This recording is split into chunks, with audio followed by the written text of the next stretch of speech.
Hey, Mike, how are you? Happy New Year to everybody. Welcome to the Pop Culture SquadCast. Happy New Year to all you folks out there in Etherland.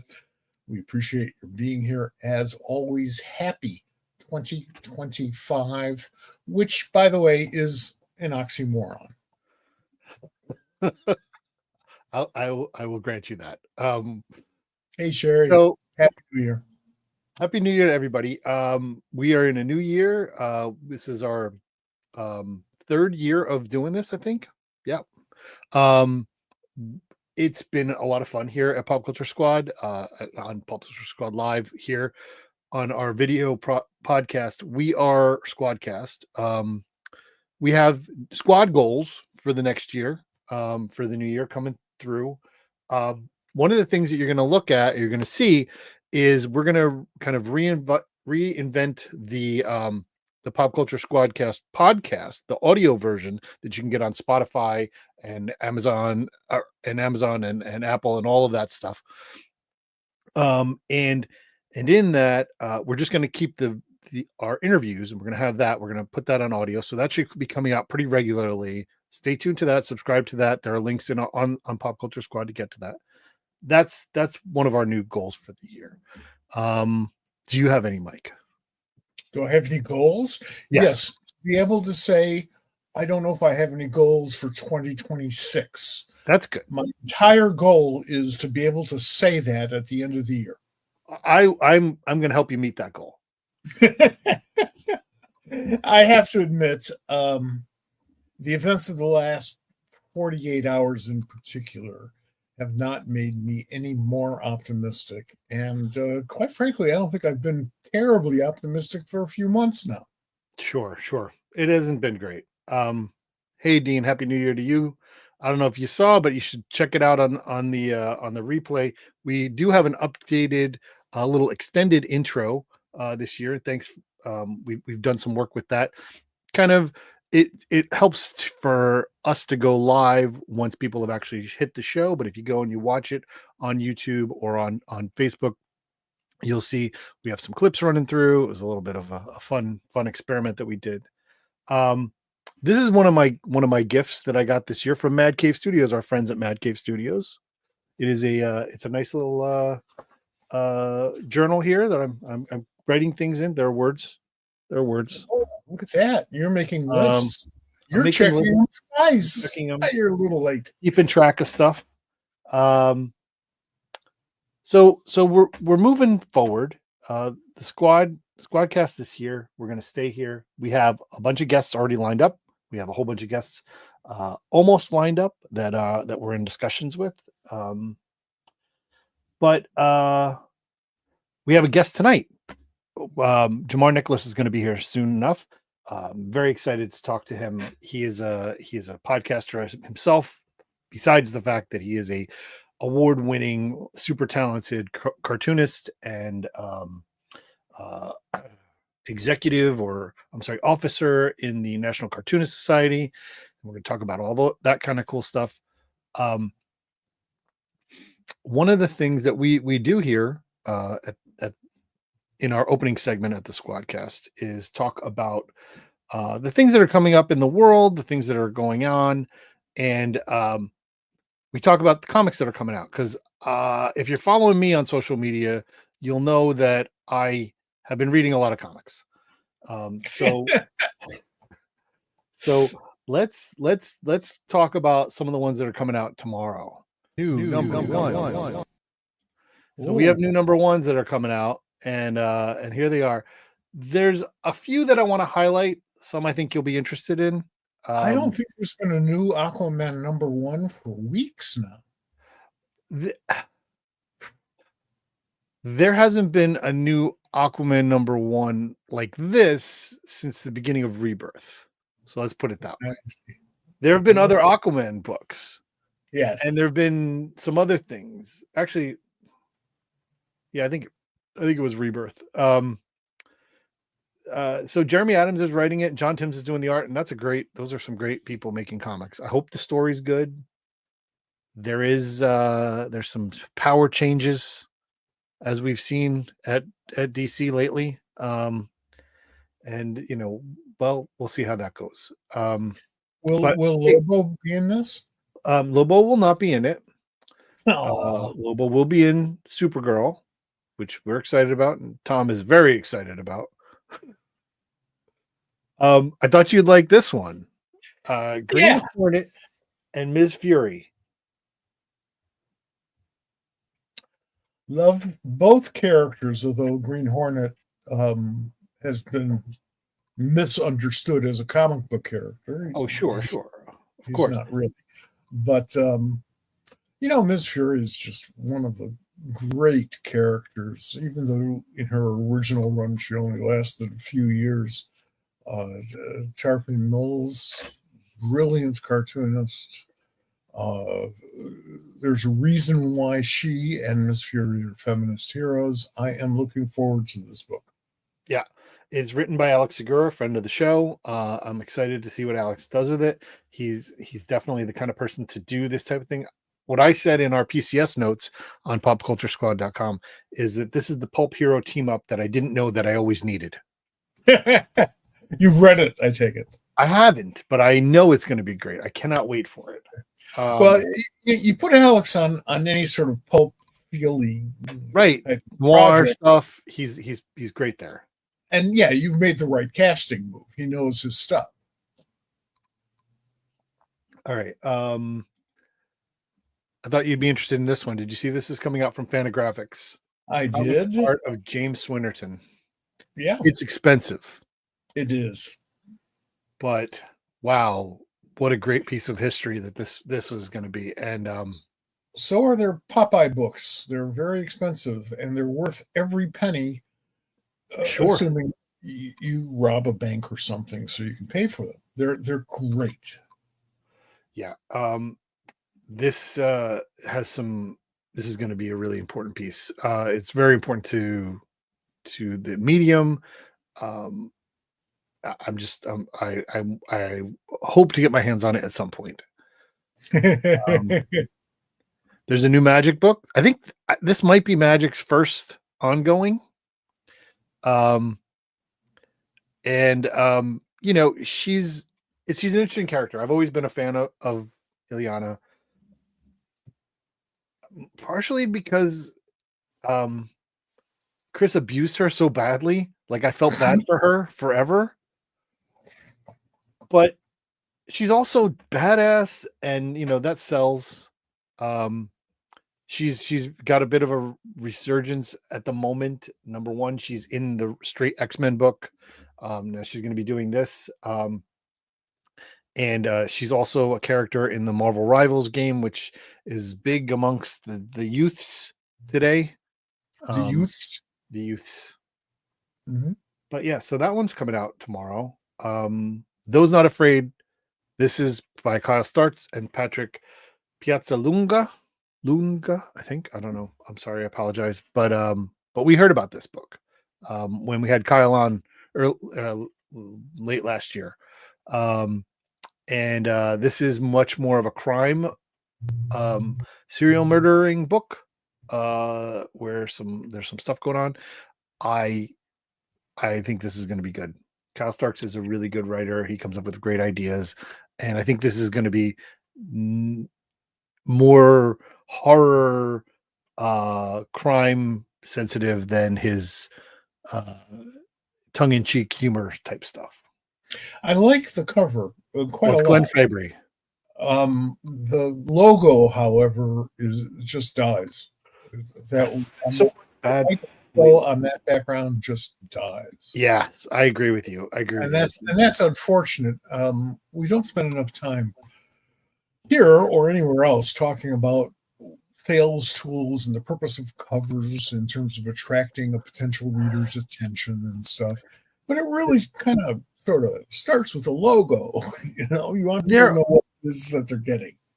And I agree with you. I don't want to diminish the book. Like I think it's going to be good, but I agree with you. There's so many things about making comic books and making stories and putting together the visual input of what comes into what the reader is going to see, that oftentimes today, and I don't, it must have happened before, but I don't remember it being, maybe I know it better, but I don't remember it being as prevalent as it is today. I've been reading a lot of comic books, as I said, and catching up. I've been reading like at least 50 books a week. And um, there's so many tangents that I run into. There's so many bad panel layouts. There's so many things where I have to, like, I don't even know what I'm reading. It opens up and there's no title page. There's no anything. And I'm just lost in this story, and I don't know where it's coming from or what the perspective is. Um, and that's not good for retaining people to read it. I mean, No, you know, you need to grab people, and then you need to have them retain it. If someone gets there and I mean, if it, okay, as someone who reads a lot and spends a lot of money on comic books, more than I should, I want to be able, I don't want to have to say, well, I'm not going to read this book because I lost myself. I lost my train of thought. I'm going to skip this. If I were somebody that would just say, well, I'm not going to pick this one up again because they screwed up, you don't have a lot of options, and if it's your job to get it out. that's true.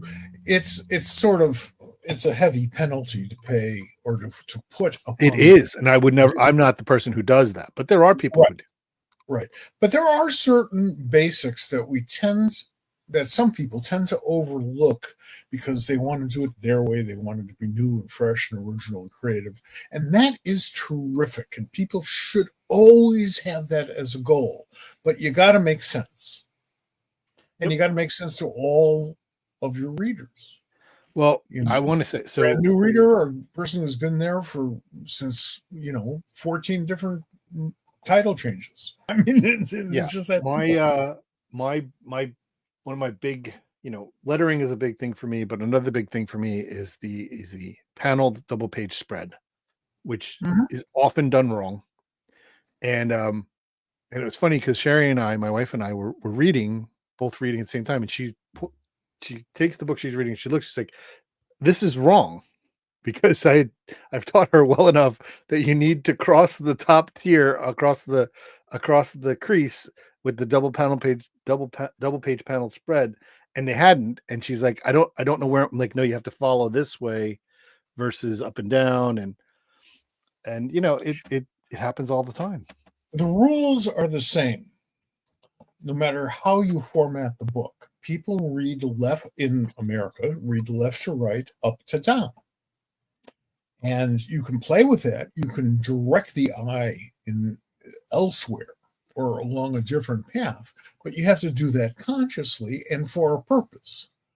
So if it's just, lying there, I mean, I love Alex Nino's stuff. God, it was great. Just beautiful. Made no damn sense to anybody ever. But true. It was great to look at. And once the drugs wore off, it was still good to look at. But you got to tell the story. Well, and that is not a conservative point of view. I want to get back to that. I'm just gonna put a bit, because this is the last new number ones we want to talk about, because it's Zootopia. It's Dynamite has this license with Disney that's turning stuff into thing, and I just thought this would be fun. This looks good. It's Jeff Parker writing Zootopia, and I think that should be interesting enough. So that's why that one stays on the new number ones. Back to the setting up the pages and stuff like that. I will say, our next week's guest, and our guest is in the green room, so we will get to Jamar very soon. So hang on, folks. But next week's guest, Philip Kennedy Johnson, is writing Batman and Robin right now, and I've been reading that, and I think in almost every issue there is a double page paneled spread, right? So it's 2 pages that's got that you cross the crease for. And both times I came across it, or a couple, I end up usually taking a picture and texting it to him and saying, you did this right, because it has been done right. And it's Javi Fernandez who's doing the art on it, and it's beautiful. It is a good book. I definitely recommend that book. So well, so there's again, that. The policy, the way you do it, is still the same. It's left to right, up to down, and keep the damn balloons and all of the words out of the crease, Oh yeah. because you are putting an undue burden on a printer who's never going to look at the product. Sure. Keep the words out of that crease. I agree. So we have a couple of other things to touch on before we bring our guest in. One of them is something that you wanted to do, so we want to get to that before we don't get to it. You texted me about a week ago, and you said, when we go back, I want to do a game, and I want to do this. So, here it is. This shows up in my text inbox from Mike. This is the life I lead. And he says, who drew this? And I thought it at first I thought it was Ditko. Am I right? Nope. Not Ditko. But then I looked at it again, and it's not. It's definitely. Is it Neil? Yes, very good. Well, only because now, is this from the Archie run? Yeah, this was Neil's first published work in comic books. Okay. And he was sort of auditioning for Archie. It was published, I think, the same day that his first, like Archie's joke book gags were published. But he just did some samples just to show his stuff off. He was quite young at the time. And Joe Simon was just sort of phasing off of The Adventures of the Fly. Kirby had left like the month or two before. And when they were looking at the artwork, they decided that one of Neil's panels, this panel, was actually better than Joe Simon's studio. It was a studio affair. So they used this panel instead of the other one. So do you know what issue this is? 4, I believe. Issue 4 of Adventures of the Fly. Yes, I believe it's issue 4. Could be 3, but I'm pretty certain it's 4. And it's a nice piece. 1960. Obviously, I haven't seen the rest of Neil's work on it. Okay, so issue 4 was the last cover by Joe Simon and the last Joe Simon stories. Yeah. That's crazy. Well, it's interesting. What made me say Neil was that I was looking at it, and I'll also make it bigger here. And I kind of at first I almost wanted to say Nick Cardy, but then I looked at this part over. I looked at the part over the far left, and it kind of reminded me of Neil's Teen Titans work. Yes, the figure, Tommy Troy figure on the far left, is the most Neil Adams-ish piece, bit in the piece. If you look at the Fly on the far right, he's a little too skinny, both in the face and in the stomach. Not just for the character, but also for a guy like Nick Cardy. Nick doesn't draw like that. I almost more went there. I'm sorry. I almost went there, and I'm like, no, it's not. And then I like almost went, and then I slid over to the left to that. So I'm like, that's where I don't know. That's really good though. I'm impressed with myself. Very impressed. I'm very impressed that you got that. Not that like 9 out of 10 humans don't get that, but I'm impressed with myself. I'll take it. That's a win. Is a win. Is a win. There you go. All right. So there's that.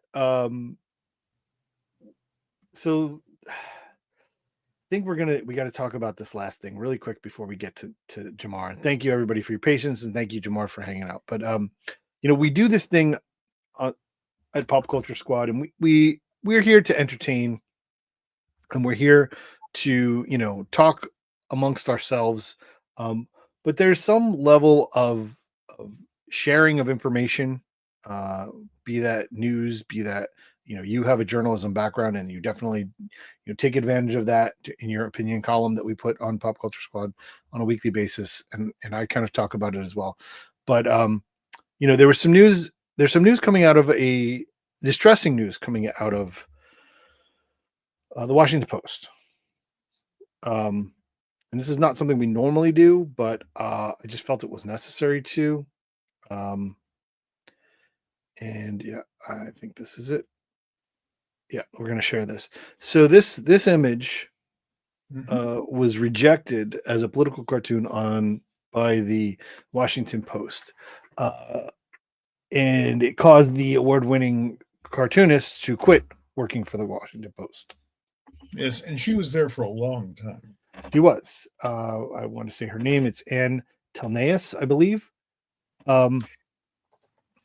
It is. This is a rough sketch. I should point This out. is yes, of course. That's This not is the rough sketch. there This is never not. was This was a not. final- This was not the final piece, but this was rejected by someone.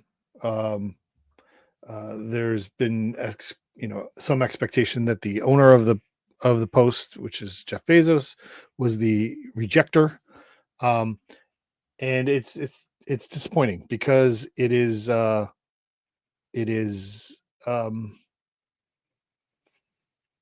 appropriate, and Yes. it is not typically what we expect from the Fourth Estate. We expect in America, in this society that we live, that our news sources are not controlled by government forces. And that was fun. Now what? The guy on the far left of the piece is Jeff Bezos. yes, The others are the other, Mort Zuckerberg and the various and sundry other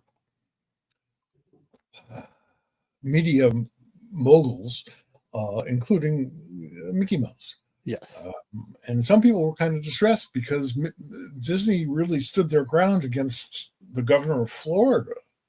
So they figure, well, he's a good guy, and then he caves into Trump, as do all of these guys. And Bezos, when he bought the Post, the Washington Post, he said he was going to leave it alone. It was going to be completely independent. He prided himself in not taking any sort of editorial stand or position or imposing it upon his staff when he started. And I don't want to say that eroded day by day. It eroded all at once after it was clear that Trump was going to be our next president. And Trump, of course, has people that he's appointed. They haven't taken office yet, nor is he, to help break up all of those electronics companies, to break up Apple, to break up Amazon, to break up Microsoft, Meta, and Disney.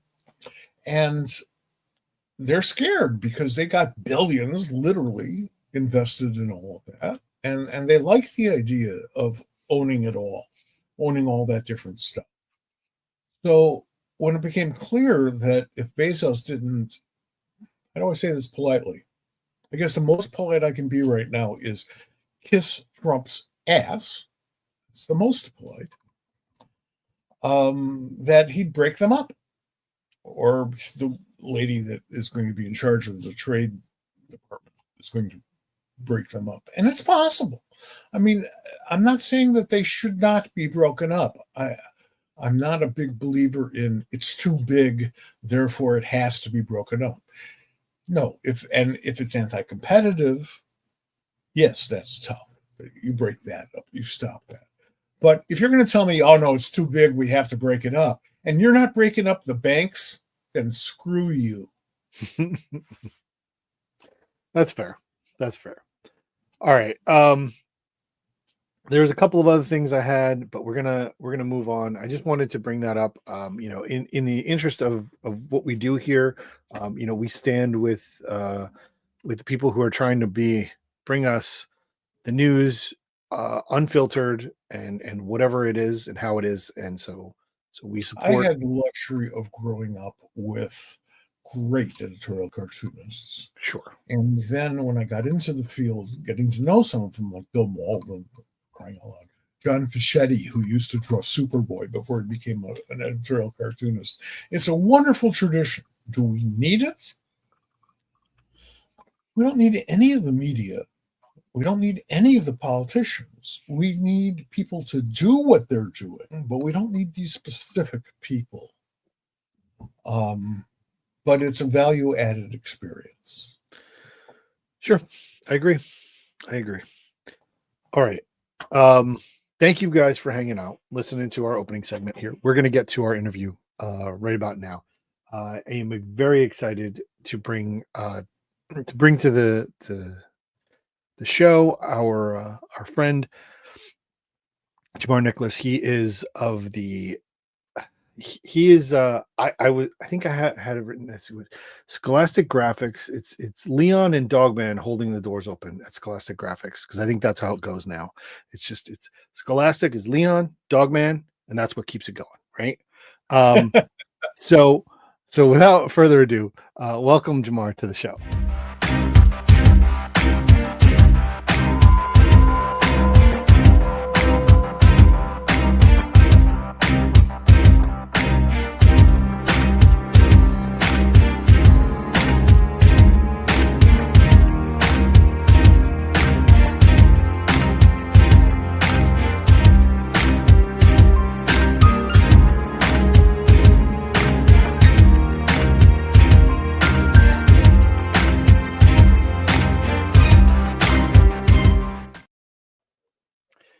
Hey, Jamar. Hey, Dr. J, how are you doing? Hey, how are you guys? How's it going? Happy New Year, everyone. It's funny, I just saw a little video clip about Dr. J, and they've been talking about, the goats of basketball, and Julius Erving's name gets left out a lot these days. Yes. So just That's for the true. folks who are new to this, I refer to you as Doc most often, because at one point you were doing your show, or I think it was in a coffee break. Mhm. For those who don't know, Jamar is a podcaster and a spiller of the tea or drinker of the coffee, as it were. And he was saying that he wanted to be Dr. J, and you are Dr. J. So there you go. Appreciate that. Thank you, guys. I'm really excited to be here. I want to get my light right. And Mike said a quote earlier that I wrote down quickly, and it's "Keep your words out of the crease." I love Yes. it. I love it. That's going on my tombstone. Yeah, it's amazing. I would go over, the artwork, original art, before we turn in the book, Mhm. and there were double page spreads, and every one I would go through meticulously to see if we're going to run the risk of losing dialogue or something important in the artwork. Right. And some people, and I'm not speaking about anybody in particular, who have done it over and over and over again, still forget that lesson. And it got to the point where it just drove me crazy. as it should. That's a bad bugaboo. We're going to start off strong here. So what drives you to sit behind that drawing board or that writing desk, sometimes in a bucket hat, to work on this medium, sequential comics? That's a great Is it question. always in a bucket hat? Well, you know what? Just to complete the gimmick, I put it on at night. It's kind of That's cold, so I usually have a beanie on lately. I think if you had asked me that question maybe 30 years ago, I'd have a different answer. I think my 30 years ago answer was just to, like, I don't know, get known or have a name or something like that. And I would say, since you past me that, I think it'll all be about. It's weird. I think we're showing our age. It's a little bit of legacy at this point. It's a little bit about legacy, and it's a lot about kind of like leaving really good footprints behind. I've been in a really great space almost the past 15 years doing graphic novels, and being in the space with Scholastic is just like the halls are pretty hollowed.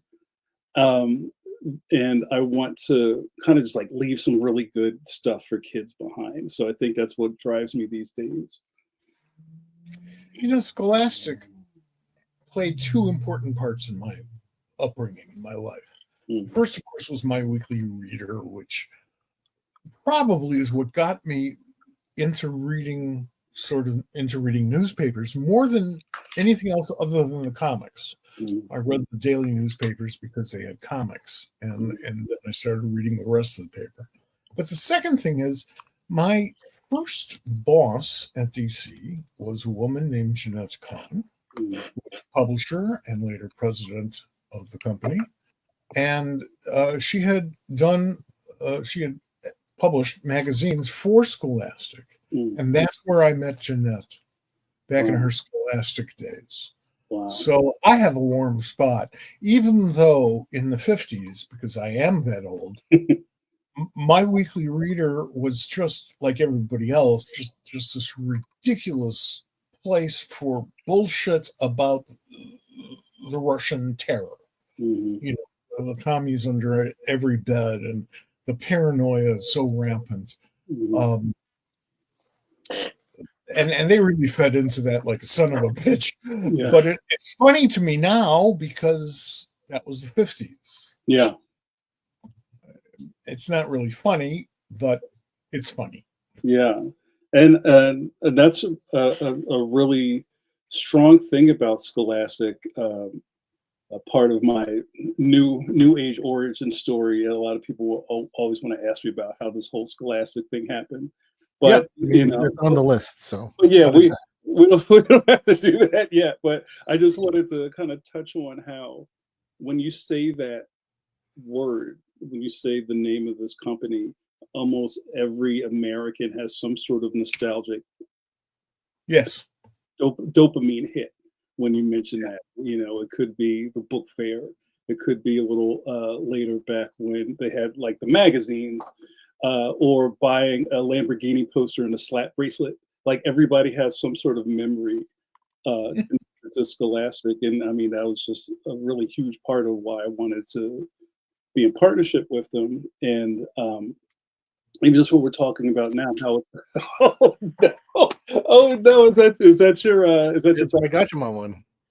Yes, that's so fantastic. So, but yeah, I don't want to jump ahead, but I have lots to talk about whenever you ask. No, so I want to talk about that a little bit, just like the nostalgia part of it. Did you grew up in Philly, right? Yes. Did you guys have bookmobiles? Did you have that? Did you actually have vehicles that came to your school? I went to a lot of public schools in Philly, and I necessarily do not have memories of the book fair. I remember bookmobiles. I do remember that. Bookmobiles, yeah. Yeah, I do remember the bookmobiles, and I spent a lot of time at the local libraries in Germantown, where I spent a lot of time growing up. So a lot of those nostalgic dopamine hits about Scholastic are from other people, but I do recall like my cousins having the book fair, and people trying to scrounge up money to go there and buy things that the librarian didn't want you to buy, like erasers and scratch and sniff stickers. But I think coming from the way I grew up, I was a reader, and my mother was a reader, and a lot of the people that I spent time around were readers, even though I was becoming quickly ensconced in video games, because I'm a strong Gen Xer. So like 75, 76, that stuff started happening, and I was just like right in front of the television for it. And you hear a lot these days that a lot of kids, kids don't read. Kids don't read. You can talk about comics and kids, and how it's important to invigorate kids to stay in to get in the hobby. But I always enjoyed reading, and I think this, spending time at the library and things like that kind of kept me on a really good path to one day become a cartoonist. I don't really talk about that part a lot. I think you just assume that everybody who's a cartoonist is a reader, but I can't be Yes. so sure anymore. Well, yeah, I think that's true, and I think that's fair. But if you have something to say, it has to have come from somewhere, and it has to have been influenced by things. The trick isn't whether you're a reader or whether you're exposed to information. The trick is, are you discriminating enough to figure out the bullshit from the truth? Mm-hmm. And that's hard, and that takes experience. And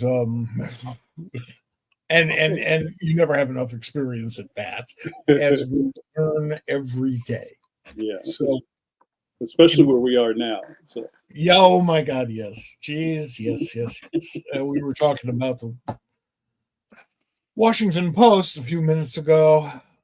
It's not that I mourn the loss of the Post. It wasn't my favorite newspaper in Washington, but historically it's important, and they've done an enormous amount of good work. And I thought when Bezos bought it, and he said he was going to just let them do journalism, I thought, that's great. That's wonderful. And here's a guy with the money to back it up and the perseverance, because that's his strong suit. Mm-hmm. Nah, Trump comes on the scene and he just caves right in like a little girl. Mm-hmm. Sorry. We live in interesting times. Weak-willed person doesn't mean it was a girl. I understand that. I was going to say that in my experience, cartoonists are the most interesting readers. Mm-hmm. They are the most diversely spread out about what they read and what they consume. I think it's fascinating. Mm-hmm. Go ahead, Bob. No, it's go ahead. You can add to that. Oh well, yeah. I mean, I recall coming from being in the Atari generation, going hand in hand with reading is having a strong imagination. Sure. And even when I was sitting in front of the living room TV playing these games that didn't look anything like the arcade games that I was playing, right? You kind of almost like old album covers. You kind of got the gist of it by the box, or especially the Atari illustrations for the covers of these games were magnificent illustrations. Sure. The cover illustration to Pitfall compared to the game. There you go. That's true. Right. It's all right there. So it's beautiful. I think 70s and 80s babies, really use their imagination, maybe a lot more than people do today. So, that kind of goes hand in hand with reading. And I really enjoyed, I was just talking to somebody about this. I really enjoyed Choose Your Own Adventure books. I was just gonna say that. I'm like, did you do that? Because that's perfect, exactly where you were leading to it. I was just gonna say that. Like the Choose Your Own Adventure thing was like you had to figure out what was going on in your head and where we're going, and then go from place to place. Yeah, those were huge, especially in those classic fairs and stuff like that. Yeah, and I think this was before the pandemic, and I went on, when you go on these kind of like eBay spelunking expeditions. I tried to. And I was just like, I wonder if I could get all of the Choose Your Own Adventure books, and then I got them, and I'm like, what am I going to do with these? Somebody else talked about that recently too. And I donated them to a library. And what was I doing? I discovered those books in an unusual way. I was at First Comics. We were about a year into First Comics at the time. And I decided we should take our greatest risk to date, a series called Mars by Mark Wheatley and Mark Hempel, two kind of neighbors of Bob's. And the stuff was brilliant, and it was nobody knew from either Mark, but it, it was just brilliant. And Mr. Wheatley told me, well, okay, look, we got to be careful about the production on this. And I said, we try to be, I know that their studio does production. And he says, yeah, but, we've got clients and we need this, to pay the rent.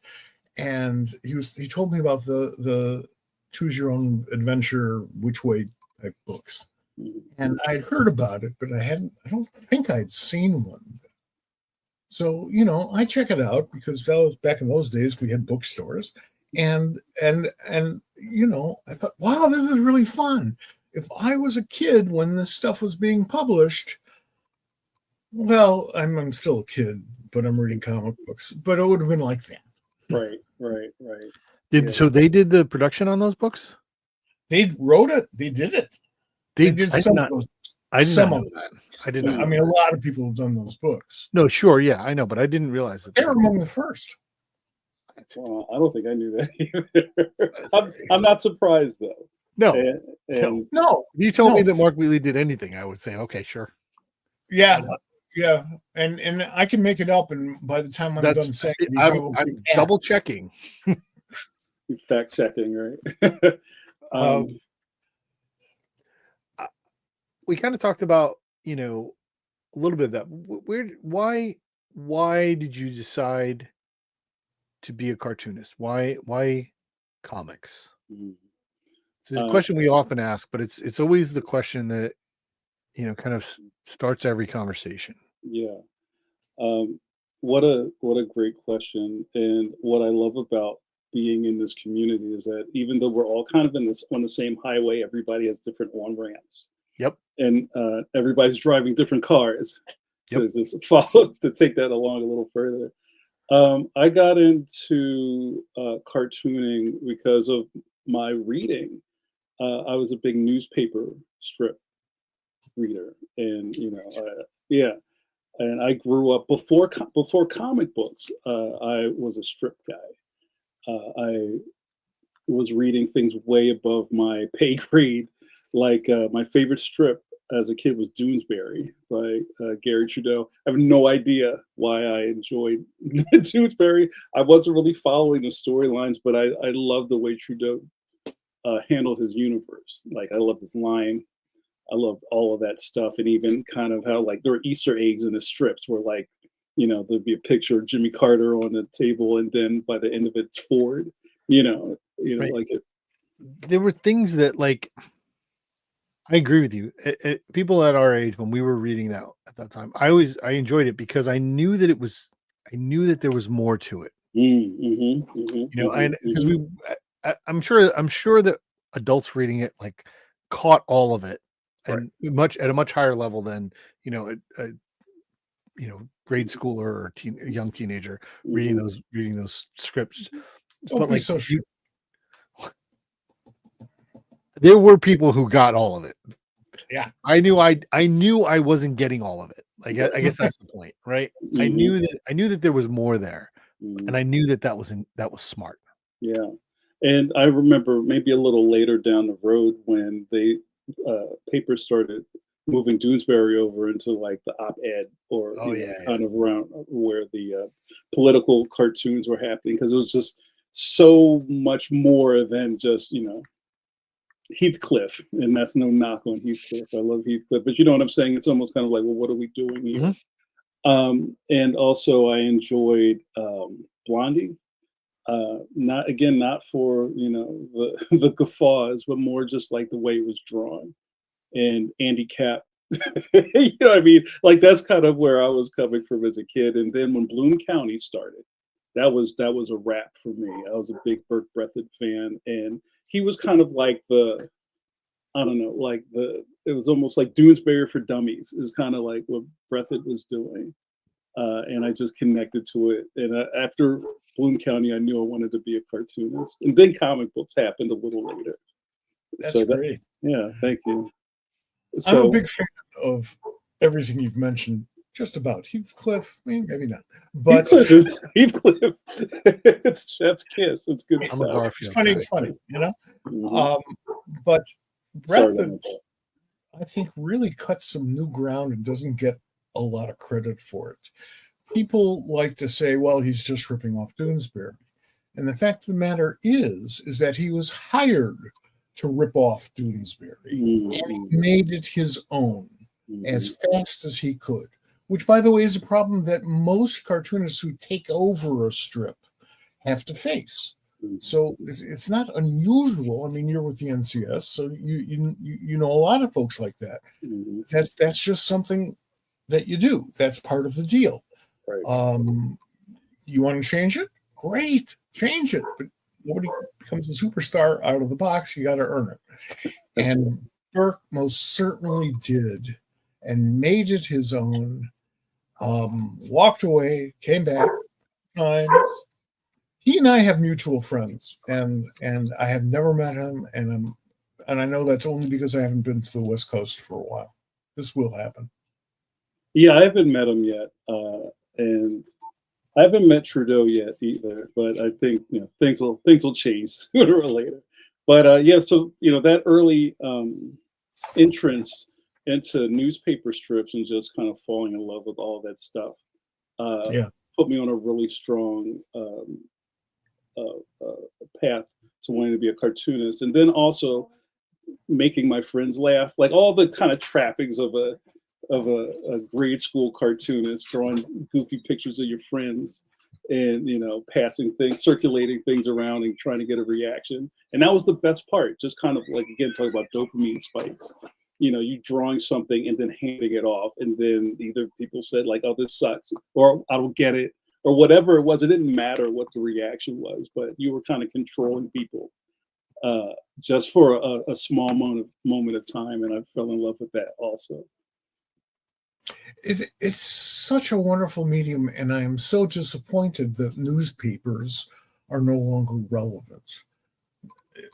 Now, a lot of my friends and I talk about that a lot, the relevance of newspapers, and it's always in the past tense. Like, well, what we should have done 20 years ago is this. Yeah, well, hindsight's great, ain't it? Right. But the fact of the matter is, the trick to news is getting it out fast and getting it correct. Right. We don't care about getting it correct anymore. We just want it out fast, and got better ways to do it. And we are all talking on one of those media right now. And there's nothing wrong with that. Right. But the analysis and the criticism and the critical thinking that you have in a newspaper is something that you used to have in newspapers, something that made America strong, that made people all over the world well informed. So I regret the change that we're going through, but I do believe that ultimately we will get something to replace it. Yeah. No, go ahead, Bob. Go ahead. I spend a lot of time reading news, and I'm discerning about it in that most of it sucks. It is, most of the times I don't need to read the article, because the headline tells me everything I need to know, because there's nothing in the story other than what's in the headline. Right. They just regurgitate it and then tell me things that happened 3 days ago. I need you to tell me what this is about, what the new thing is, and that's in the first paragraph. And there's nothing beyond that. I will say that there are certain columnists, journalists, that I enjoy reading, and I look for that, where I'm going to get, it may even be opinion in there, but they're going to distill out the noise and tell me what the real part is. And that's what's always important. When you find someone who will tell you the news, but tell you what the news means, that's where things get interesting, or what keeps me. And I am I'm hopeful, but cautiously hopeful that will be a medium that continues. Well, I was just thinking about. Oh, sorry, Mike. I was thinking about I don't know, just the presence of newspapers. Like, again, growing up in Philly, everybody got the Sunday paper thrown on their step, and that it was my first job. Right. My first job was putting together Sunday papers at my aunt's store. Right. Boom, boom, boom, boom, boom. TV Guide. Boom, boom, boom, boom, boom. TV Guide. I got up at 3:00 in the morning to put together the New Jersey Star Ledger, Newark Star Ledger, and the New York Times, and the Times fucking sucked. Right. And it's just, that was, just to be easy with it, is just culture. You got the paper. You read the paper in the morning. Even in Philly, and Philly was a big town. At one point, we had the Bulletin, the Tribune, the Inquirer, and then there was kind of like a I don't know, like a compatible, a compartmentable paper, the Daily News, and the Daily News was kind of made for commuters. So you know how like the regular paper, you got to do all this It was work, a tablet. right? And the Daily News just had 2 staples in it, and you could sit on the train and read it. And I think It also had a good comic section. Oh yeah, both of them, and they didn't repeat each other too. The Daily News had a couple of different strips that weren't in the Enquirer. Well, let me tell you guys a secret. If you ever really, really want to know the background of a breaking story, and you happen to live near a big city, go to one of the restaurants that's near one of the broadcast outlets that has a good news department. There's still a few. And just listen to the reporters talk to one another. And you will walk away knowing more than you'll ever read in the newspaper or get on the radio or on the radio or television or internet or anything. You will learn all of this stuff. Yeah, it's wonderful. And I had the same experience with comics. When I was 11, I think, I was reading in an encyclopedia about comic strips, newspaper strips, and I realized that Milton Caniff, who was doing Steve Canyon, had first done Terry and the Pirates. And I thought, wow, that's weird and that's interesting. And I saw some Terry pages and they were beautiful and I had to read them. So it was the Chicago Tribune. I grew up in Chicago, so it wasn't hard to track down. Yeah. And that level of storytelling, both art and script, together and separately, I don't think it's ever been equaled in any of the comics media.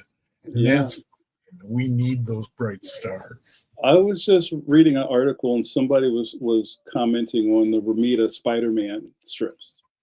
And they were saying this is like as close to perfect as you could get in something. And I'm just, I can't be mad at that. And I agree with this. Yeah. And I know that things are changing quick. To pro newspapers for a minute, I'm really excited to see that in this weird space that we're in, that there's been a lot of new cartoonists who've gotten syndication deals in the past 5 years. Yeah. And as we're kind of like putting the rose on the grave of newspapers, it's still trying to thrive. So, don't turn the lights out yet for it. Yeah. But, I'm with you. Newspapers are not quite buggy whips, although that is how I refer to them. Sure. And the reason for that is because of a cartoonist named Stan Lind, who did a Western strip called Ricochet, later a different one called Latigo. Ricochet, both were brilliant. Ricochet was astonishing. You would think that he and I would have different politics, and we did. Stan and I edited his autobiography. He was just brilliant at this, telling stories from the point of view of sort of a Western town, but contemporary times. Kind of. And it was the whimsy of Pogo, and the politics to a much lesser extent of like Doonesbury. Storytelling and the humor was brilliant and right up there, up front. And that's when Stan told me that one of his assistants back in the 60s was Robert Crumb, which is as far away from reality as I can imagine. Wow, that's fantastic. I didn't think Crumb was going to come out of that story. Wow. No. It's never what you think he's gonna say. He blindsided me with that. That's great. It often happens. Don't worry. You're welcome to the experience. I want to, we thank you for all this great like nostalgia and dopamine stuff. But I want to talk about Leon a little bit, right? So this is the second Leon book, right? Is it the second book or is it the third book? So depending on how you ask, as far as my Scholastic contract is concerned, this is the second book. But is Leon is the first Leon Scholastic book a different book from Leon the Protector? Yes, it's very different. Okay. All right. So this is the third Mhm. book in the Leon series, the second from Scholastic. Yes, yeah. So this is Leon Worst Friends Forever. This is the newest in my series underneath the graphics imprint. If you're familiar with all of the megastars in the graphic novel space, like Dave Pilkey, Raina Telgemeier, um, Jeff Smith, Bone was kind of like the backbone of the graphics imprint. I'm in really great company, and this is the newest book, which just came out last October. So it's really fresh. I just finished my tour last month, and I'm excited. I'm working on the next one right now. Where was your tour? I had an 8-city tour. Uh, uh, I just, if in the United States, I don't think I'm going to make anybody go, wow, St. Paul, Minnesota. Like, I'm not trying to flex on that, but there was just like a lot of airplanes, a lot of car rides, a lot of school visits, a lot of book signing, and it was all really fantastic. Um, before I lose a moment, I can kind of tell you guys about what Leon is about real fast. Well, before- let me. I have the solicitation here, so I'm gonna read it if you don't mind. Sure. So it's after saving his classmates from the monocle, and now he has to access tons of cool crime fighting gadgets.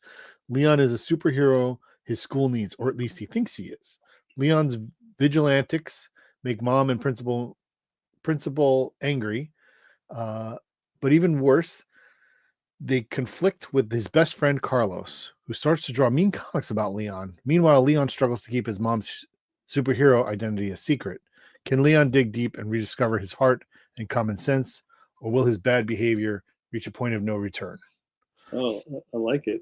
That's good That's stuff. what it says. And just so everyone knows who's watching this or listening, the link to buy this from Scholastic is in the show notes or the comments wherever you're looking. So please, go check out this book. If it's not for you, it's for somebody you know, and I can tell you that's that with certainty. So where did Leon come from? So this is kind of an interesting deep dive. So when I got into comics, I was a self-publisher. So I started self-publishing comics at the end of 1997. So my first thing was called the Jamar Chronicles, and it's very kind of now these days everybody is sick to death of multiverses and all the dimension hopping stuff. And not to act like I'm some sort of prognosticator, but I was doing this stuff in the late '90s.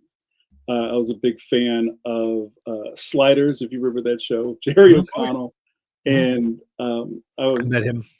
oh, I've never met him, but he seems like a cool dude. He's cool. And also thinking about kind of like as a black man, there's not really a lot of places in a time machine I could go where it would be okay for me. So I decided to do other stories, and I did this a very kind of limited comic book series about myself jumping through dimensions trying to save the world. It's very Rick and Morty now.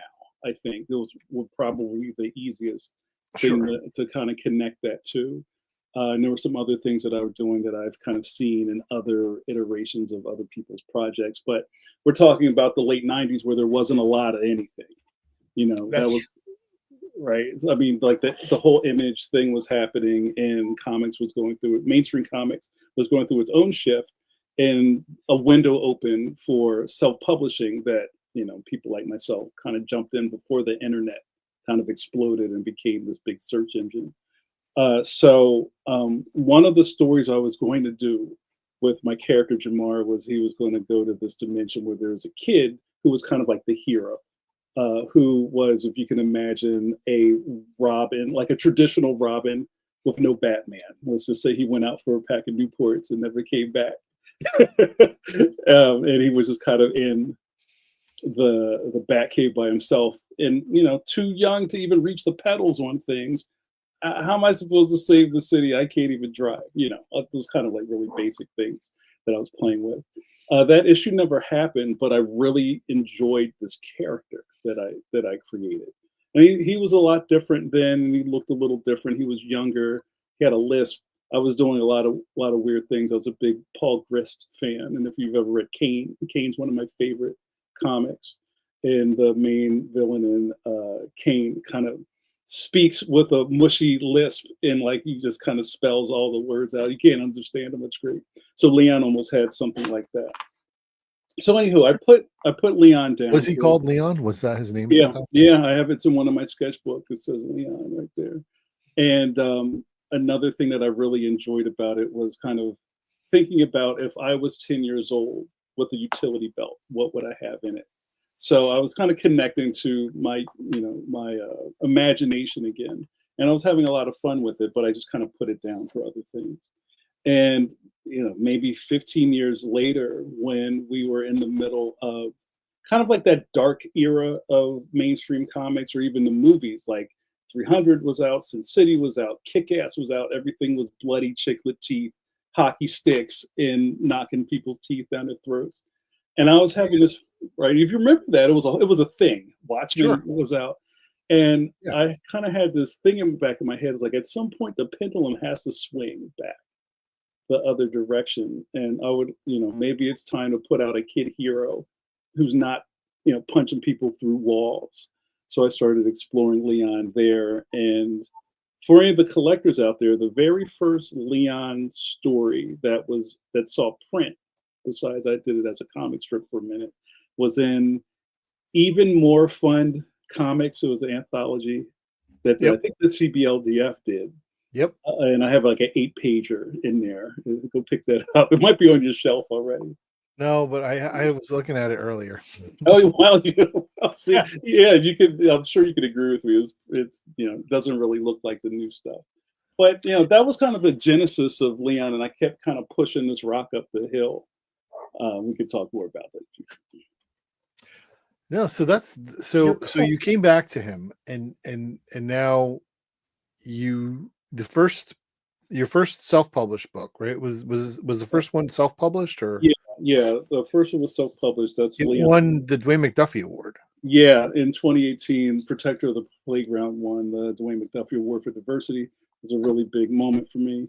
It also won a bunch of Glyph Awards from the East Coast Black Age of Comics convention. And, I was doing my regular route of doing tabling at comic book conventions in the East Coast, as I normally do.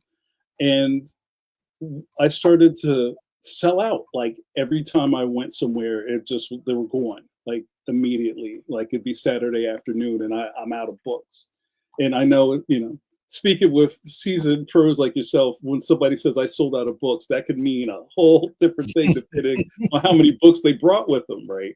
So, I kind of got to a point where I was realizing, like, I think my audience isn't here. I think it may be libraries and schools and things like that. So I started kind of pivoting away from wanting to self-publish more things and get a bigger audience. And that's where Scholastic comes in. Your cover on the Leon that Bob just took off the screen, that one, it represents a major stylistic change in comics that we wouldn't have gone through if not for Black superheroes, which is that prior to people realizing, oh, wait, African culture, green, yellows, very nice. Let's work some of that into it just to prove that it's a Black superhero. Okay, cool. That's great. That's not a negative attribute. That's a very positive attribute. But the law was that superheroes had to be blue or red, not green, and not yellow. I mean, for a long time, DC didn't even bother to use the lightest yellow tones they had available to them. And now we have a culture that is greens and yellows. So folks are trying to get it real, got an advance going through for everybody. The only green superhero I can think of before all of this was the Hulk, and he didn't turn green until the second issue. What about Green Lantern? I'm sorry? What about Green Lantern and Green Arrow? Green Lantern's mostly black and white. Green Arrow, yeah. But back in those days, Green Arrow was just, Robin. I mean, with a really Sure. wacky I mean, power. but what is the green hero that you're talking about? The Green Hero. So you said it has to be blue, like the heroes have to be blue. Like where's look at Superman's costume. Look at what's that? Sorry? Spider-Man's costume. They're all red. Oh yeah. I get that. And So is it Amazing Man? Mm. Because that's the green and yellow that I think about. I mean, I see Yeah, a little bit of Amazing Man in Leon's costume. That's very true. But at the time Amazing Man came out, Amazing Man, not Amazing Man, it was no Amazing Man, not Amazing Man. It's sort of a child's comic or something, not pure superhero. It's a satire. Mm-hmm.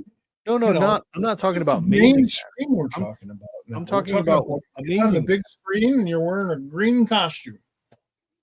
Well, but I'm talking about the All-Star Squadron character. Amazing Man. Yeah.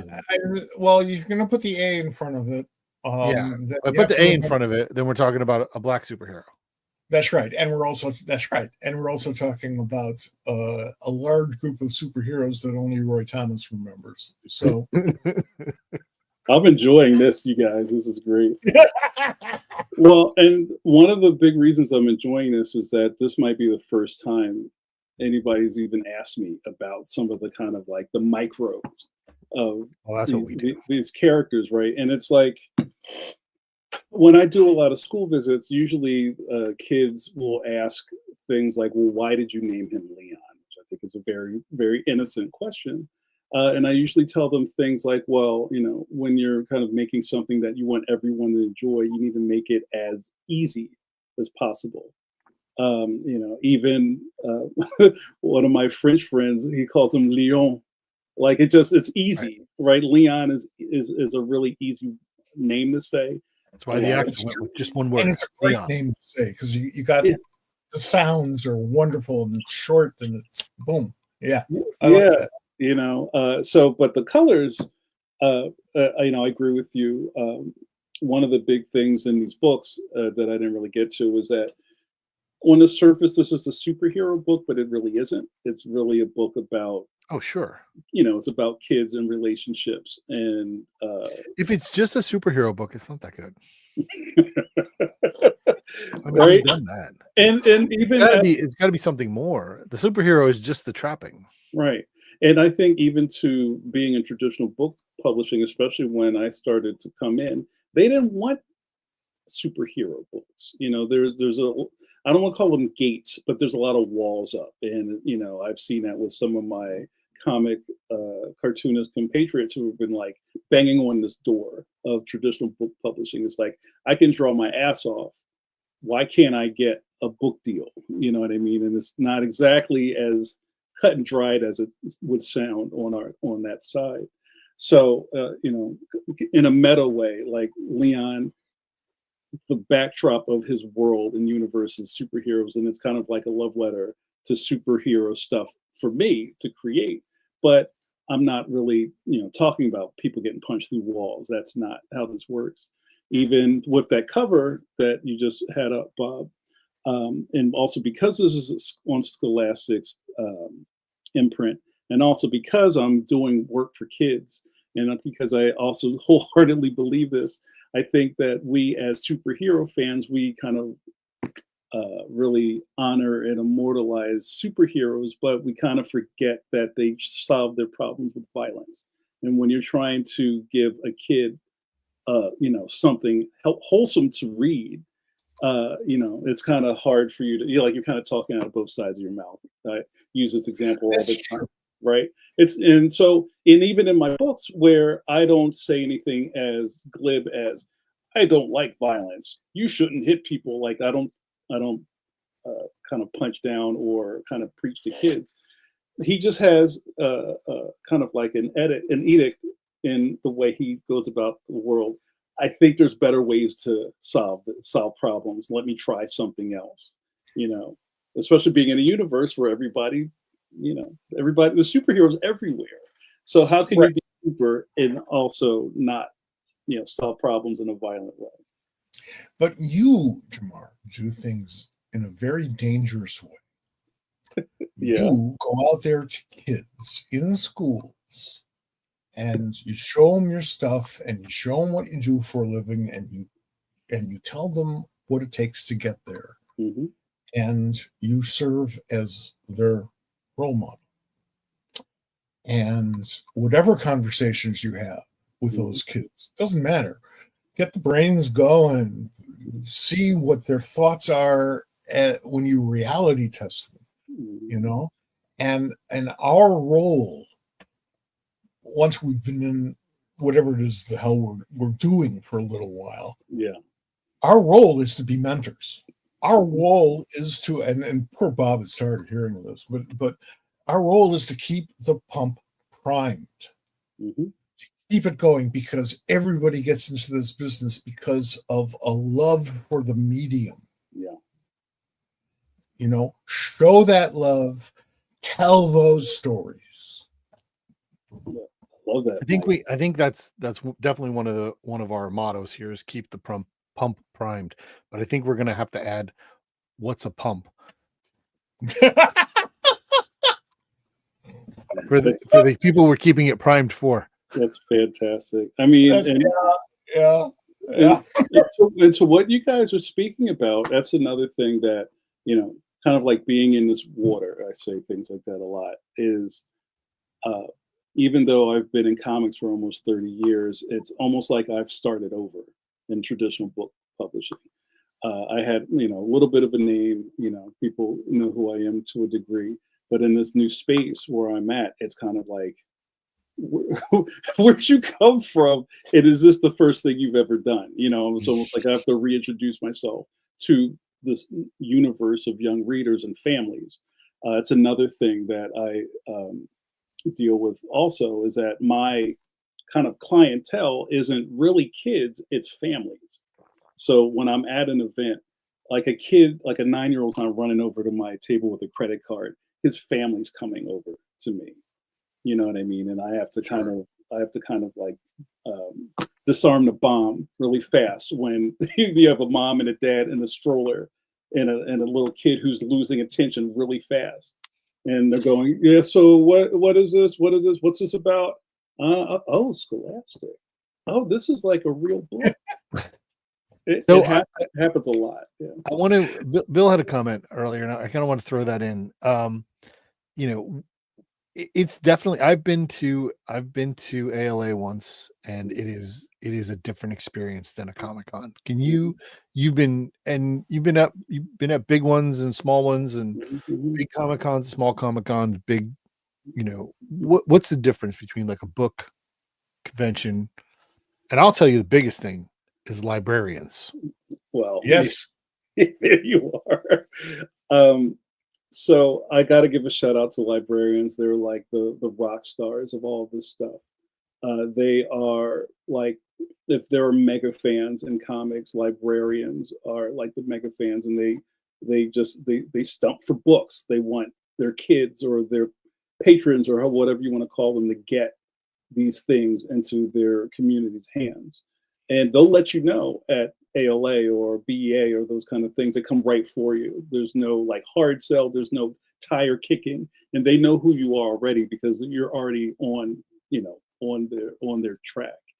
I feel like comic book conventions to a degree, especially now, is more like, I hate to, I don't want to speak down on it, but it almost feels more like kind of like a flea market these days. Well, there's a lot of that. There's a lot of shows that are flea markets, sure. Yeah, it's like a swap meet to a degree, and um, I don't know. Somebody asked me this before. If I was a new person getting into comic books right now as a creator, would I do it? I don't know if I do it. It's so it's so much. I think you have. I think you have to. I think you have to experience it in a certain degree. Yeah. You don't need to do it the way that so many people Right. built their career by doing it. Right. That door in the side of the mountain is gone, and you have to kind of create a new one. I'm sorry, Mike. Go ahead. I think that initial spark is inadvertent. But once you take that, you're hooked. Yeah. We're drug dealers, actually, folks.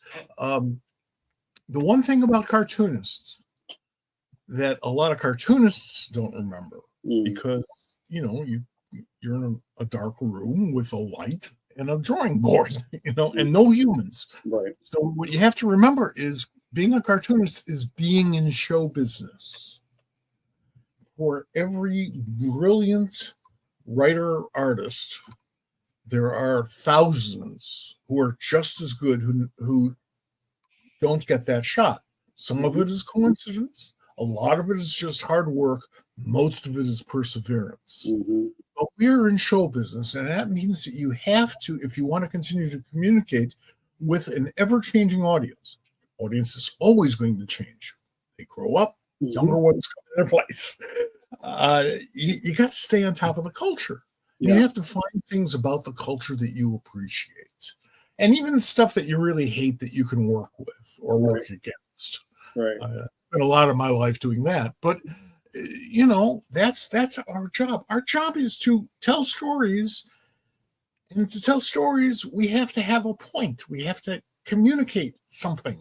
I don't care if you're just talking about, Jack and Jill walked up a hill. Well, why did I walk up the hill? What's the deal with Jack and Jill? How old are they? Right. Where's the plot twist? Right. There's got to be a plot twist. But no, I agree with you. And, I have so much love for comics and the community and kind of the world we built for each other, but it's always changing. It changes so much. And kind of to go back to Bill's question, it's like, even kind of like there's a wave of kind of what's going on inside a comic book convention. You guys all know it's like, oh, well, what about this con over here? Oh, that's a print show. Nobody wants books. Or what about this show? Oh, that's all cosplay. Don't go to that. You're not going to sell anything. There's almost kind of like a network inside itself that you have to be aware of as a creator, because you can't go to everything.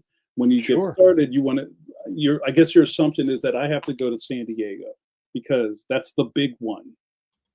But that's not necessarily true or the case anymore, depending on what you're doing, like Mike said, or how you're trying to get your work out there. So I'm going. Well, yes, go. And if you haven't, I agree with you. Like I've never done it. I've never gone, and so I'm going to do it this year. Oh, you've never been to San Diego? Wow, that surprises me, Bob. Well, it does. Anyway. I'm going this year. It looks. So that is true. And I guess if I can say anything for the new age cartoonist, even with the web and different ways to get your work out into the world, you have to kind of really have an idea of how you want to kind of penetrate this world. You don't have to go to New York Comic Con if that's not what you need to do, but you kind of need to know what you're doing.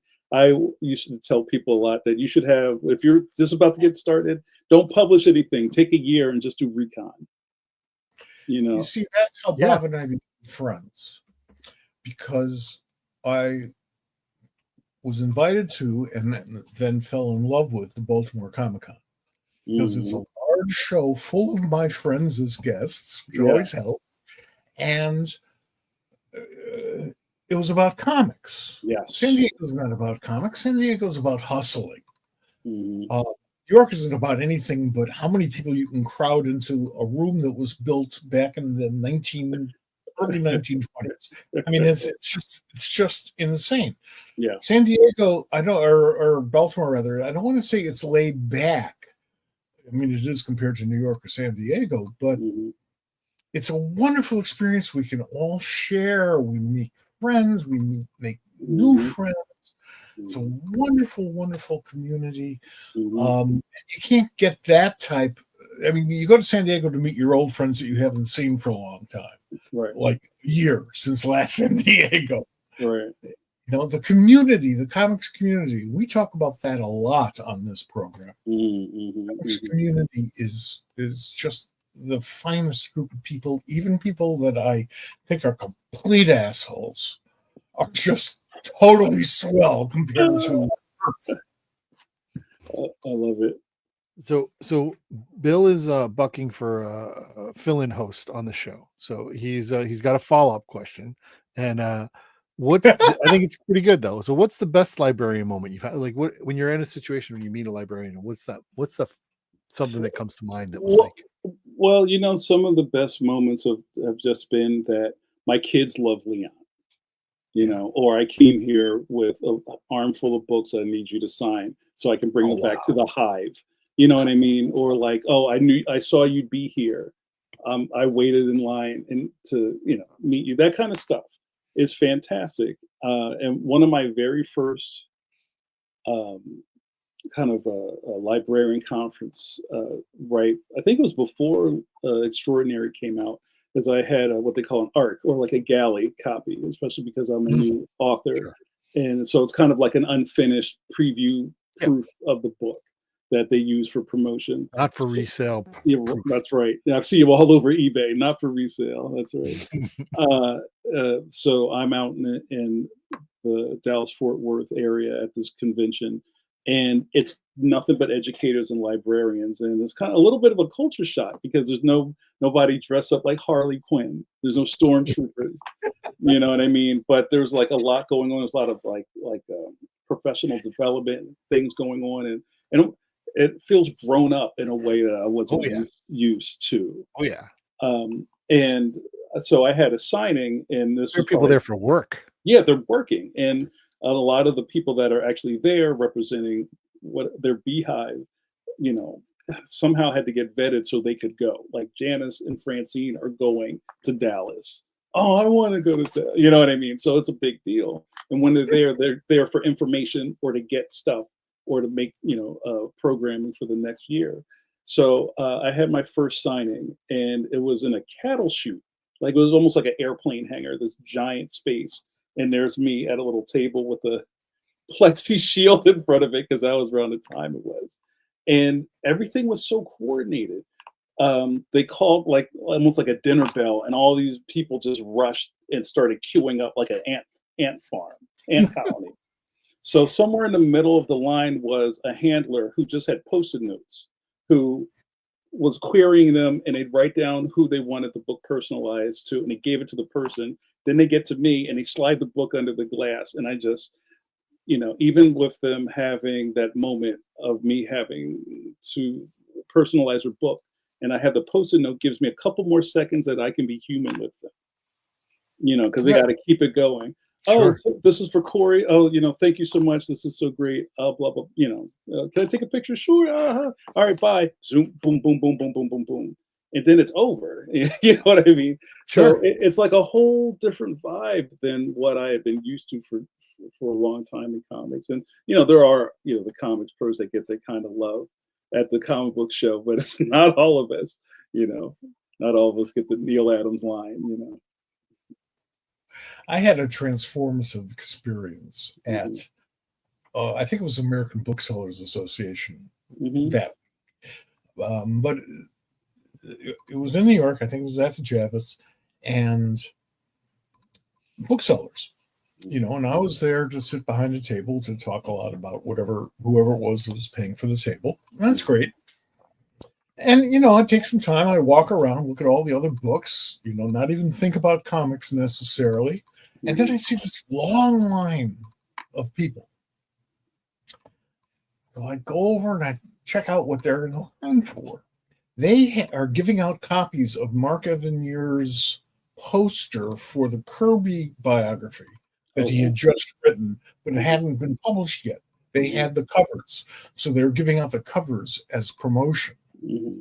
And so as I walk back in the line, I'm kind of sizing people up and asking a few of them and stuff. They're all librarians. They're all school librarians, each and every one.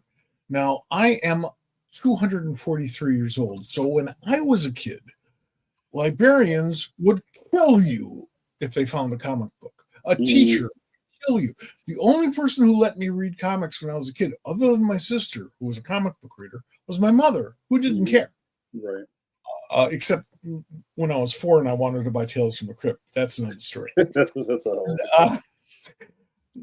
she bought me Uncle Scrooge instead, and that really screwed up my politics affairs. Yeah. And it was a wonderful moment for me because the 50s and the 60s and the stuff about, oh no, comic books are for idiots. You must be a moron if you're reading comics, blah, blah, blah, blah, blah. Those days were over, by and large. And that opened up a whole new world. I'm blaming all this on Mark. Well, you should. It was the time, and it was a great book. So, I'm glad that happened. But it was amazing to me. 100 librarians standing in the line for an hour to get a free copy poster. Easy. And, I want to give a kind of a shout out to how the culture has shifted. And I'm glad you brought that up, Mike, because, the fact that graphic novelists are having a moment at all, is a lot because of librarians. You think that? I think that very much. Somebody put out this essay about Jeff Smith and how graphics started, and how the librarians were like big proponents of Bone, and like he didn't even know. Like the librarians were like snatching this stuff up, and I have so much respect for the librarians because they're the ones that are kind of feeding this new hunger for graphic novels because the kids want it. They want to give it to them. But there's still a lot of detractors, I find. Oh, yeah. And maybe every school, there's maybe one or two educators who are like, I don't get it.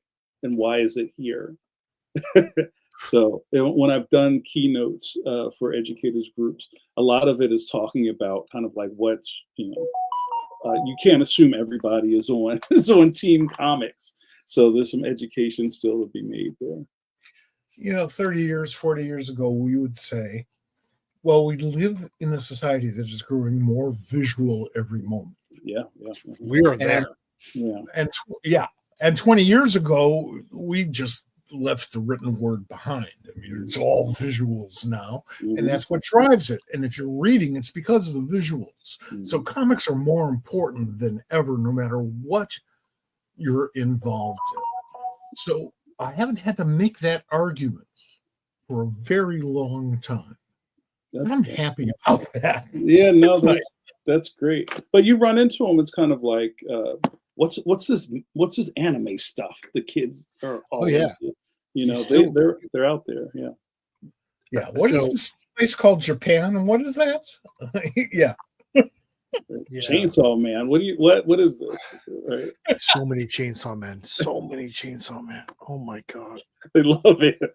Oh my God. Just, you can't go to, like New York Comic Con. I think there were more Chainsaw Man at New York Comic Con than than Spider-Man. Yeah. It's the shift's always shifted. The ships go to shift. San Diego I went to, I saw a baby. I mean, he was like somewhere between about 6 and 9 months old, completely painted up and dressed up as the Joker. And I was thinking that's probably as a parent I would make. Right. Nope, child abuse. I disagree. My kid dressed up as Detective Chimp. Oh, that's perfect. Carmine Infantino used to say whenever anybody would ask him, whose favorite character was, because they're expecting the Flash or Batman or Adam Strange or what have you, he would always say Detective Chimp. So the first time I actually spent time with Carmine in his apartment in New York, in Manhattan, I asked him about that, and he laughed. He said, "No, it really is my favorite character." I mean, I understood. Carmen understood that people would think he was dodging the question, and they would laugh. But in point of fact, it was his favorite character, and I have to admit, Detective Chimp is one of my favorite characters. I mean, did you read? You read Wonder Woman, right? Oh yeah. So, Jamar, you probably haven't, but one of the most recent Wonder Woman issues is Detective Chimp centric. Where Detective Chimp essentially is Columbo. Yeah. What do I say? It is perfect. It was perfect. That's fantastic. I mean, if you know Tom at all, you know that's what was coming as soon as he opened the door. That's But you great. see, we can do that, and it's hard to do that sort of a thing in other media. On television, you have to establish it, and you have to explain it, and even then, you think 2/3 of the audience isn't going to get it.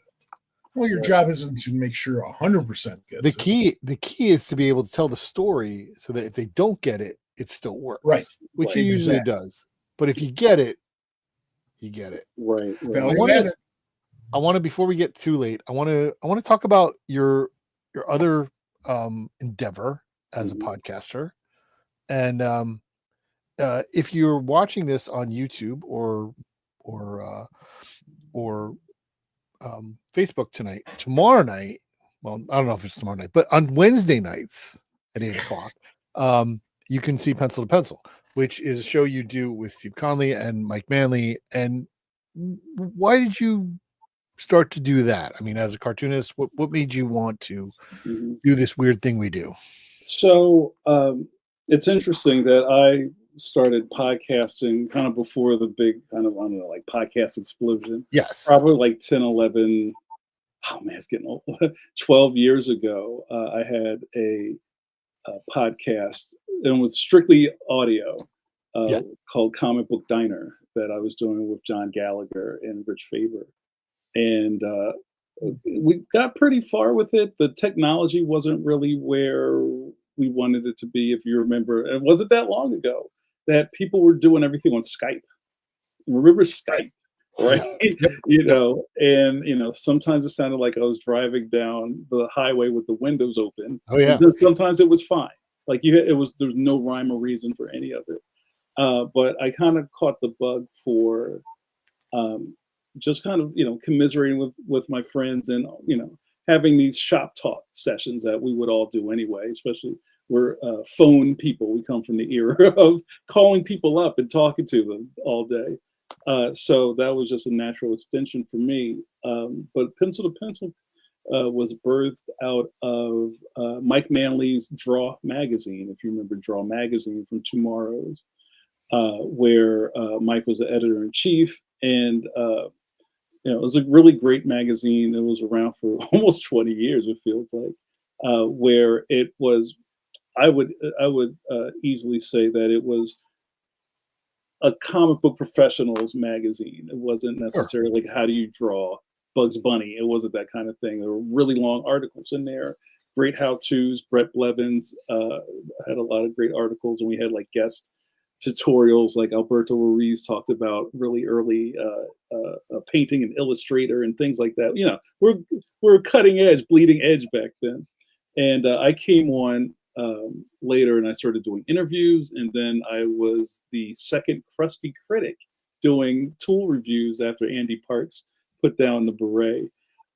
And then, talking about newspapers, there just came to a point where it just wasn't feasible to do the magazine. So this is really kind of like the next, like the Phoenix birthing of Draw magazine, just in an audio and video form.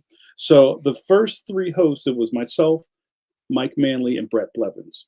Right. And Brett stepped down, and then we brought in Steve Conley, who's a magnificent cartoonist in his own right. And I think we had the nicest person in the world. He's so great, and I get to pick at him a little bit. I've been calling him the Bill Bixby of web comics lately. So don't get him angry.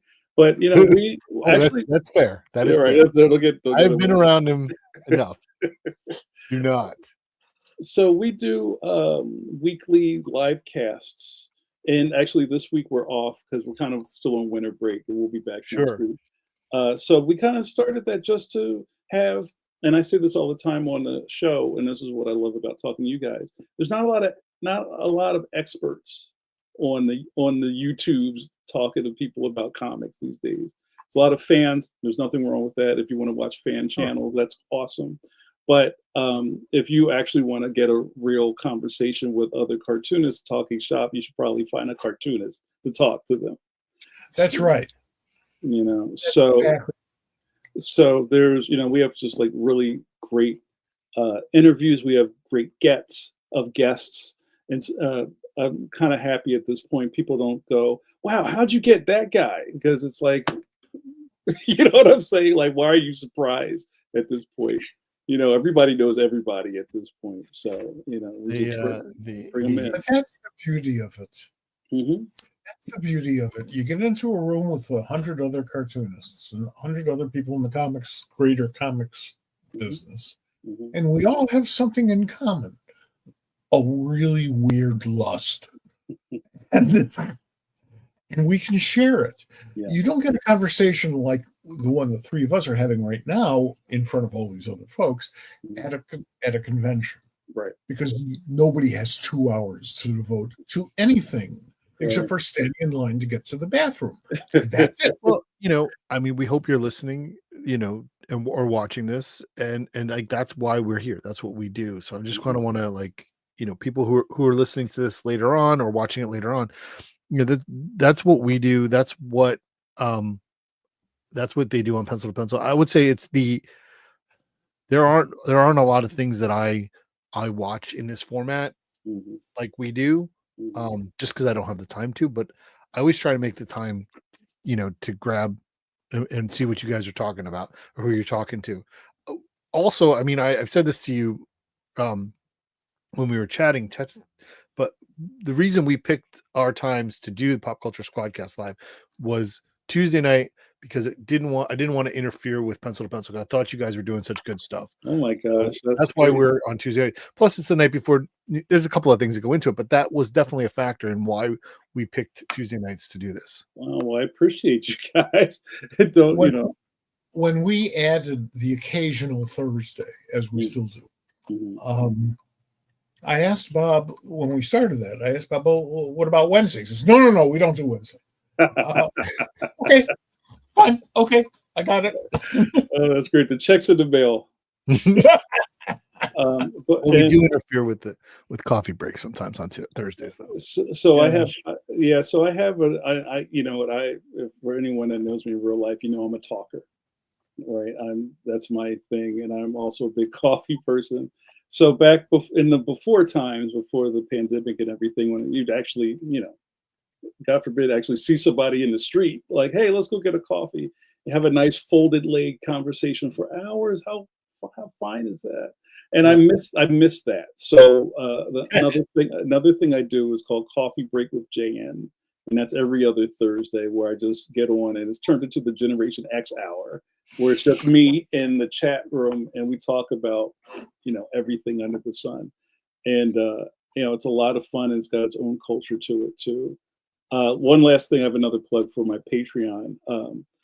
My good buddy Mike Hawthorne, if you're familiar with Mike Hawthorne. Yes, I love Mike. Mike's somebody we need to get on this show. We've talked about doing it. Yeah, please get Mike on, who's like so prolific. And he's a cartoonist. Yeah. And he's worked on almost every major character, and he just finished up a run on Batman not too long ago.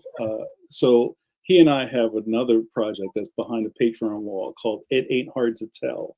So every other week we do an AMA, like a Ask Me Anything, with both of our Patreon campaigns, and that's a lot of fun also. I don't know how I do all this stuff. It sounds ridiculous even talking about it right now. I know. Well, I'm going to put your Patreon's in the links, and it's in the show notes, so people can go check that out. So please do that. Hey, thank you. Jamar, are you still living in the Philadelphia area? Yep. Born and raised, yeah. And it's funny. I just had and I hope we get the chance to talk about it. I just had a chapter meeting with my branch of the National Cartoonist Society. We had a meetup in Old City, downtown. It was nice, right before the snowstorm. So it was really great to see the other guys. So it was, you know, just trying to be one with the people. That's right. What else do you do with the NCS? Okay, so for people who aren't familiar, and I'm sure all you guys know, but the NCS, the National Cartoonist Society, is that cartoonist society that you might have seen old pictures of cartoonists wearing tuxedos with cigar, like that old stuff. That's actually the same thing, which is going through a lot of kind of like cultural shifts over the years. I know that almost every breathing cartoonist has a story about the NCS. Usually those stories are that I tried to get in and they said, hell no. Or Mort Walker told me to take a hike, whatever. Everybody's got some sort of story about the NCS. But if I can maybe make a case for this being like a new generation of the NCS, like, I'm a graphic novelist. I don't think that, Johnny Hart would have let me in the 80s. You know what I'm saying? But really a big part of the NCS now is that it is trying to be open to people who make their living as cartoonists. And it doesn't necessarily have to be newspaper strips. You see how it all comes back around? That's right. That's right. Well, that's called history. No. And that's the part I like about history. Yeah. So, and I like being connected to something that has such a great lineage. And I've been involved in the NCS for maybe 3 years, and I kind of quickly wound up with a lot of hats to wear. So I'm currently the second vice president of the NCS and also the chapter chair of Philly. I was the third vice president. There's a couple of VPs that are on the board at the same time. So somebody left and I shifted over one. The history of the National Cartoonist Society and its growth, which took a long time to accept, let's say women, for example. Right. Yeah, fascinating. There are fascinating stories about this, and even some twists, because some people like Al Cap, who you've always known to be an incredible asshole, and I'm being polite, there's something good to say about him with respect to the NCS. And that's true for so many different courses. In other words, folks, this affinity that we have within our field goes back over 100 years. It goes back 150 years.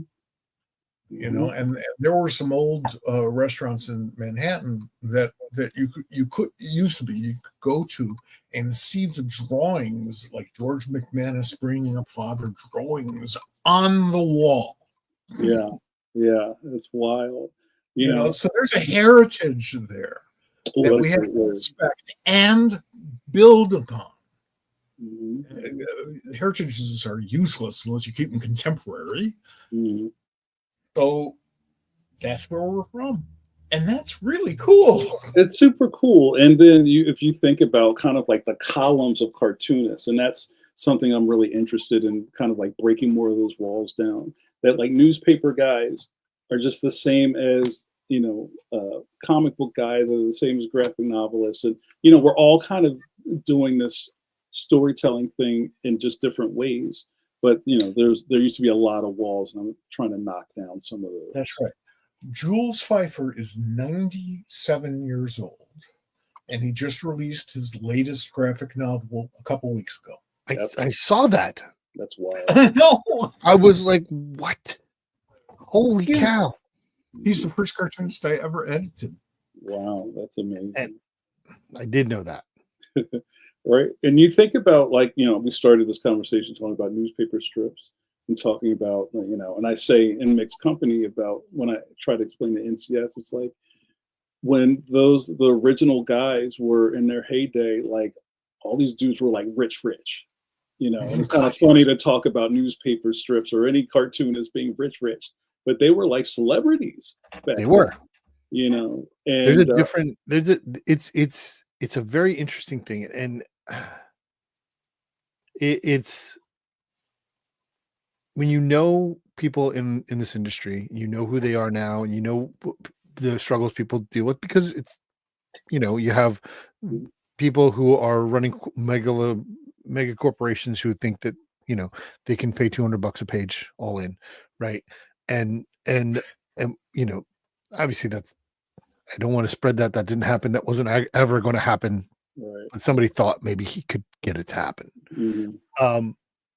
But those guys, if you go to the nationalcartoonist.com and you go and you look at some of the names on the awards and all of those people, right? They made a living. They made a good living.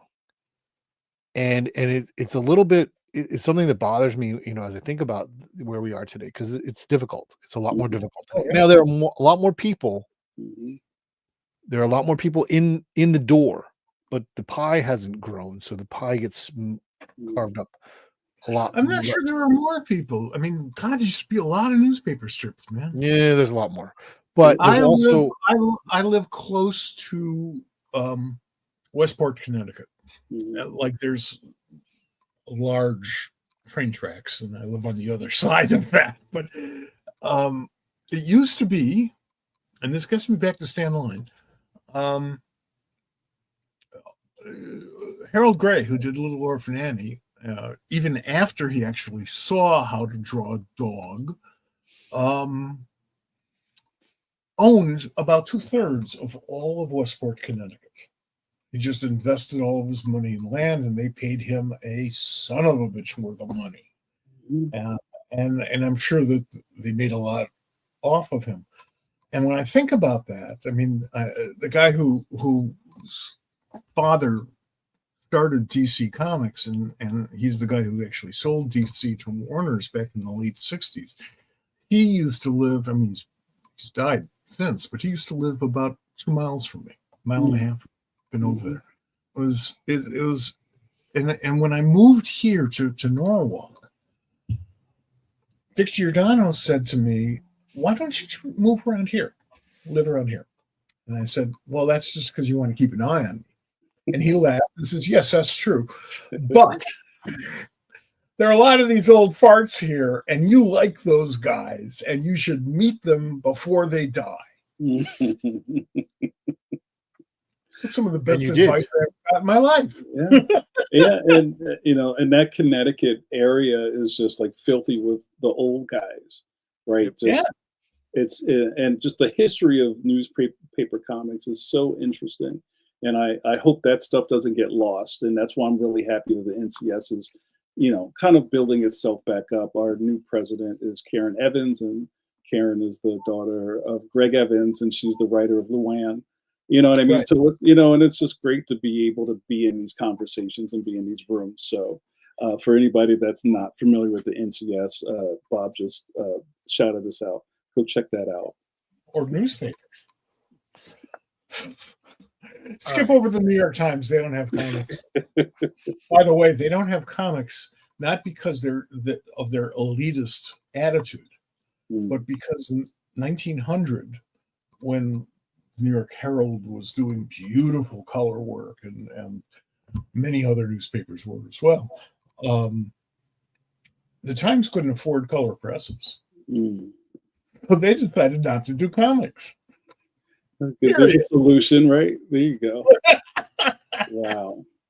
And just kind of to maybe double back on what we've been talking about, like our community is so small. It really is, to think about, and this isn't like a flex, but it's just like every time I come back from some sort of NCS event, I have these pictures. I posted these pictures of like, holy shit, you guys, look at me standing next to this old guy, and people are like, I don't know who that is. Like, that's Jim Davis. Right. You know what I mean? So it's good. There's also, I think, a bit of a disconnect, because even though we're in such a visual world, a lot of people don't know who created these things. Sure. Or what they look, or what they look like.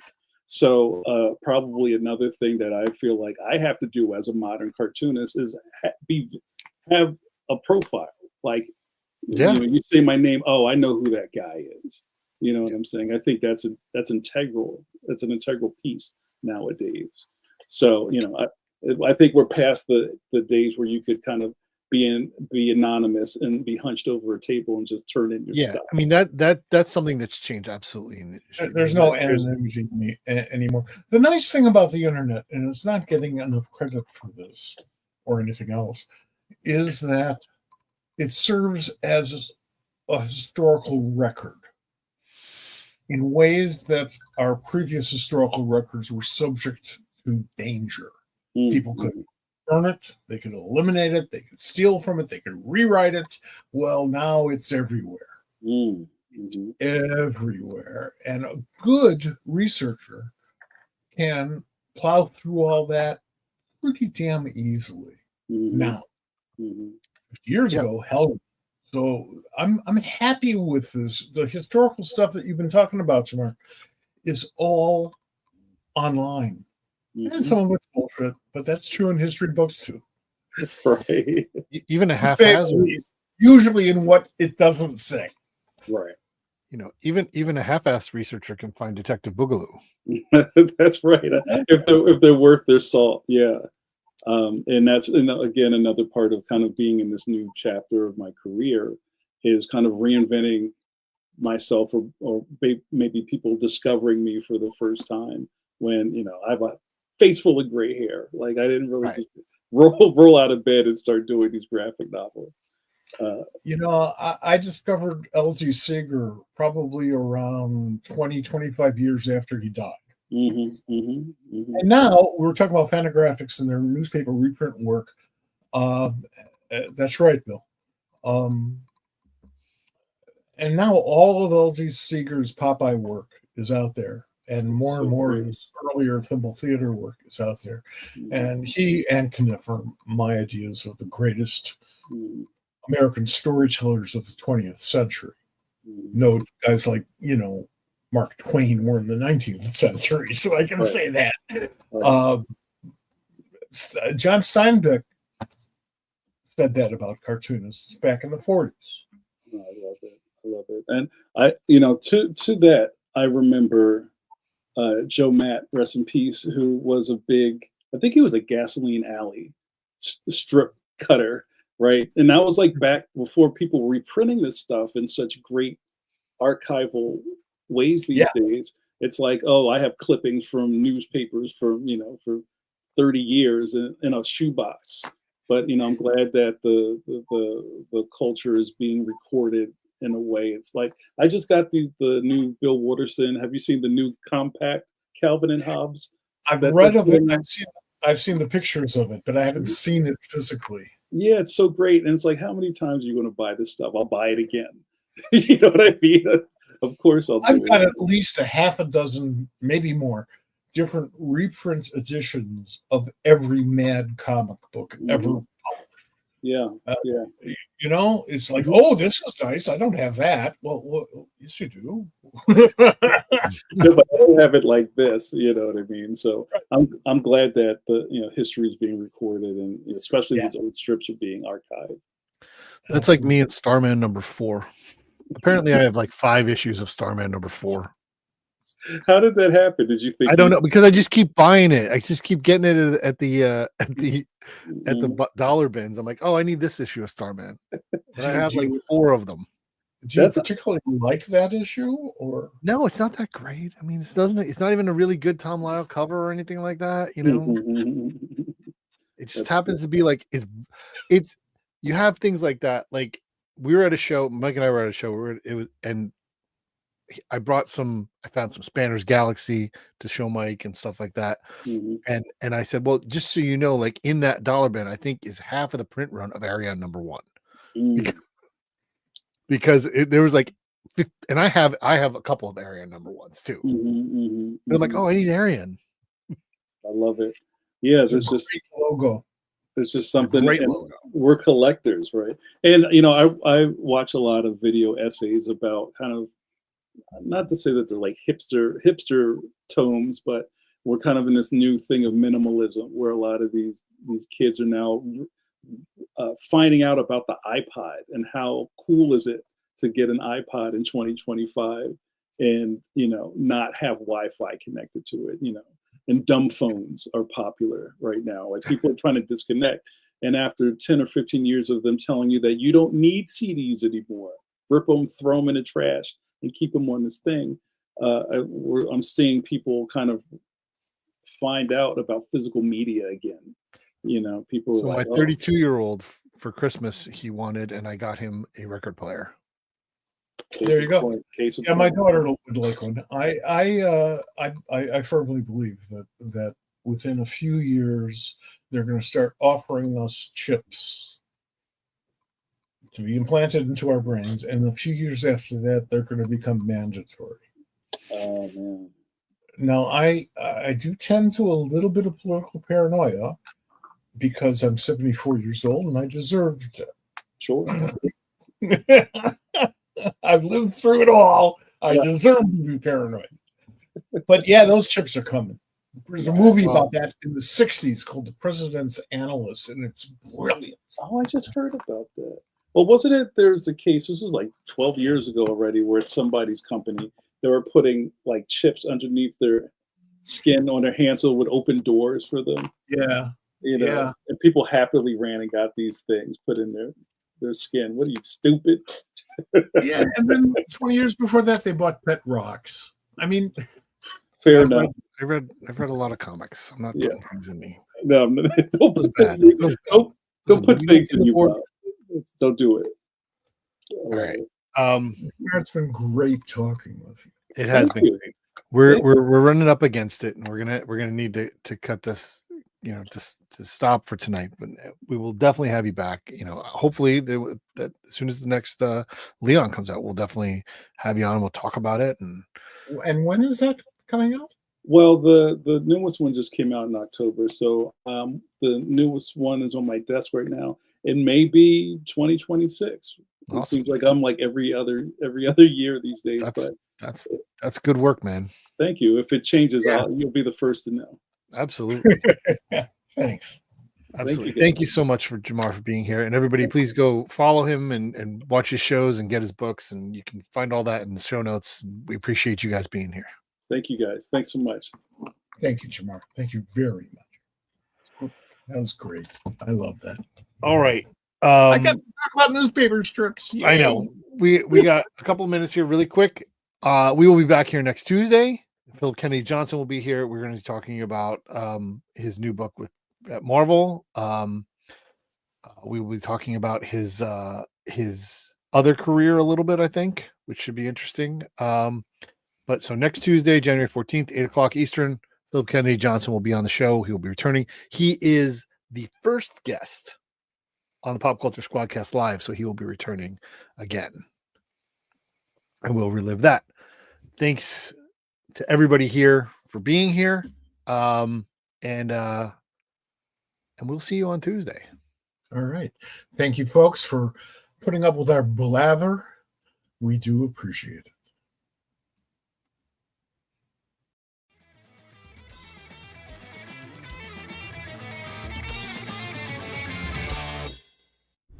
This has been a production of the Pop Culture Squad Network. PopCultureSquad.com. How do you nerd?